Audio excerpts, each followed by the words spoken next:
有冇同你講過紅色原子筆嗰個普通話嘅爛 gag 啊？冇講過咩？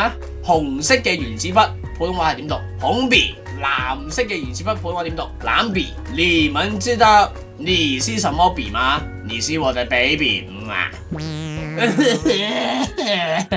好啦，你望住第5條啦。問你把刀嗰個嘅體積係幾多？你當啦，本身佢入面係裝滿水噶。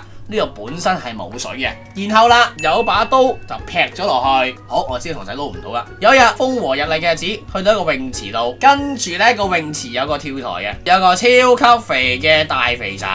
哇！我跳落嚟啦，深水炸彈跳落嚟做唔走啊！哇！嗰隻飛晒出嚟。咁點解會發生呢件事呢？原來一個人啊，一個物件啦，當你抌落水嘅時候，佢會壓咗個泳池一啲嘅空間，所以變相個肥仔逼落去就逼咗落啲水度。咁啲水就冇位啊，冇位，啲水就自不然會逼住向上升。